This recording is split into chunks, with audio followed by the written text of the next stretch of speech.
The BRRRR strategy in real estate, in my opinion, is the #1 way to become wealthy in today's investing world. What's going on, guys? My name is William Dauria, U.S. Army combat vet turned serial entrepreneur millionaire turned real estate investor. Now, let's dive into it.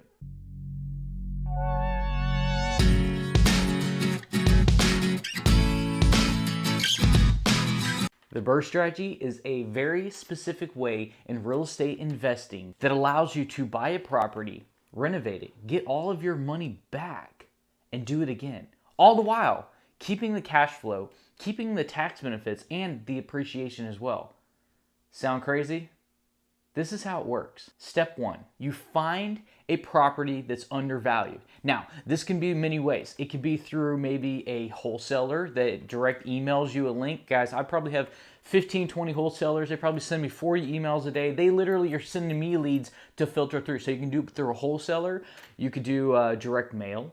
You can send it out like that, looking for motivated sellers. Now, when I say motivated sellers, guys, I mean you want to buy the property much undervalued. So here's the key metric.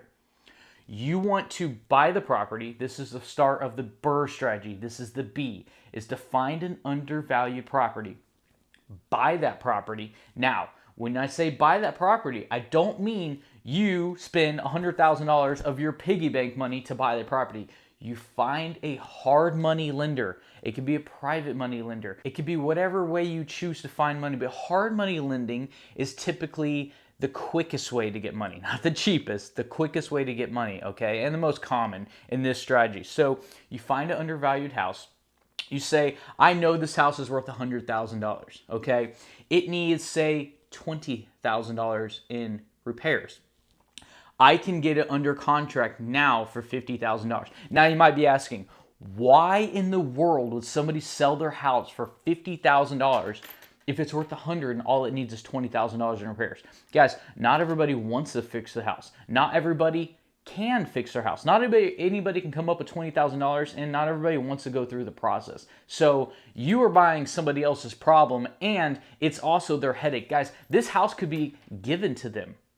It could be an inheritance of some form. Guys, they might just want a quick dollar on this. They might not want to touch with it. Or it might have been in the family so long, they don't want to deal with it just because they just don't want to walk in there again. They just want to be done with this house, give it to somebody else, be done, cha-ching in their pocket, and they walk.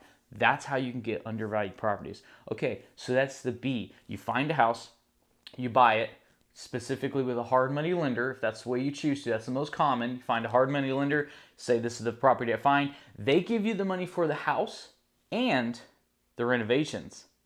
So the next R on our list is, well, one of the 4 R's. It's called the BRRRR strategy. So it goes B as in buy, R as in renovate. And that hard money lender that helped you buy the house also help you fund the necessary repairs on that property as well. So that's the first R, is buy, renovate, and then once you renovate the rental property, what do you think you do?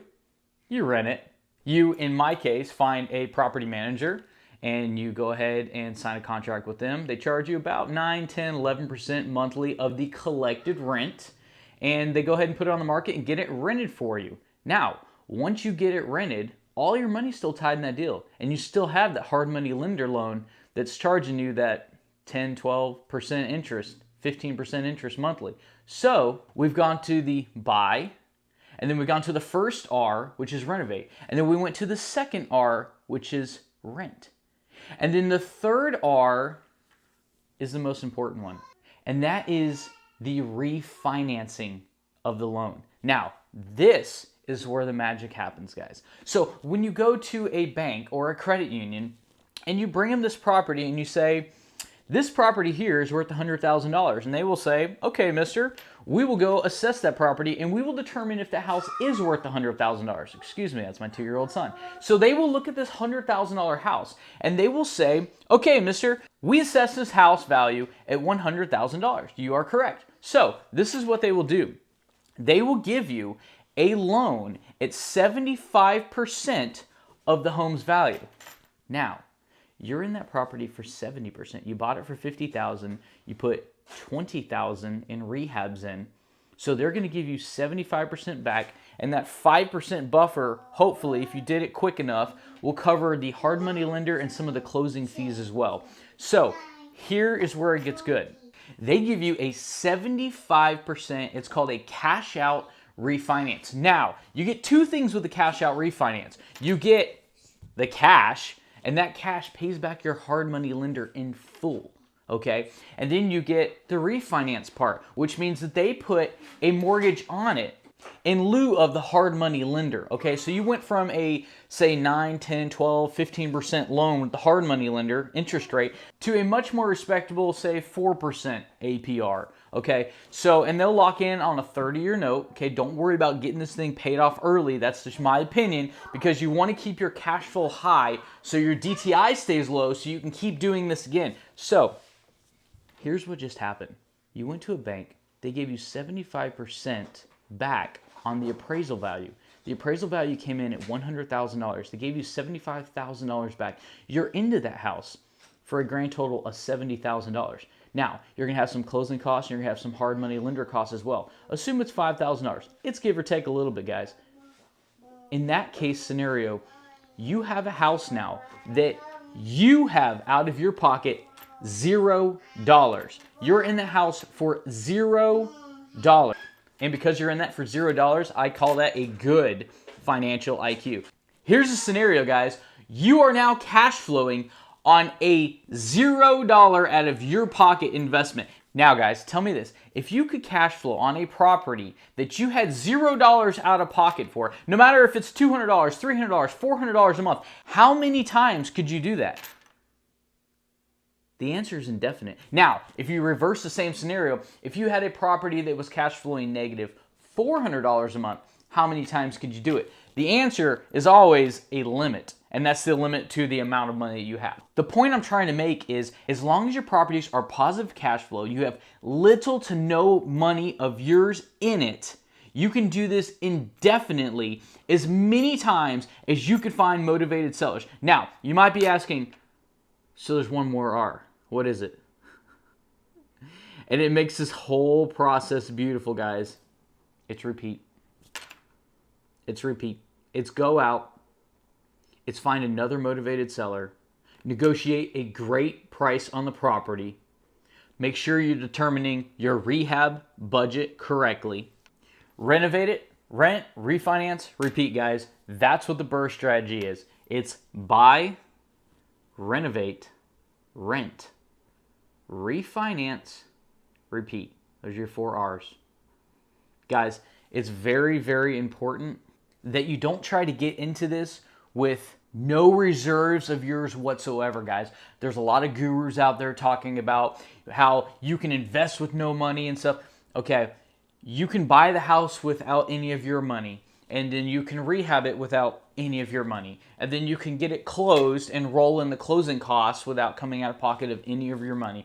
But guys, just remember, it's very, very important to have some cash reserves on the side. Guys, there's a lots of metrics out there. For instance, they're saying 6 months reserves per investment property. That's a good number to use, guys. At the time of this filming here and now, we're going through the coronavirus. Right now, it is incredibly important to already have had reserves in place, guys. It's way too late to be preaching it now if you're an investor and you're in the coronavirus during this right now. So I'm preaching this to you now. Before you start, make sure that you have your reserves in place. So what I mean is exactly this. Say your payment to the bank is $1,000, guys. All I'm asking is that you have at least 6 months of reserves. That means if that place were to go vacant and become a ghost town for 6 months, highly unlikely. But guys, some crazy stuff has happened. Make sure you have at least 6 months of reserves.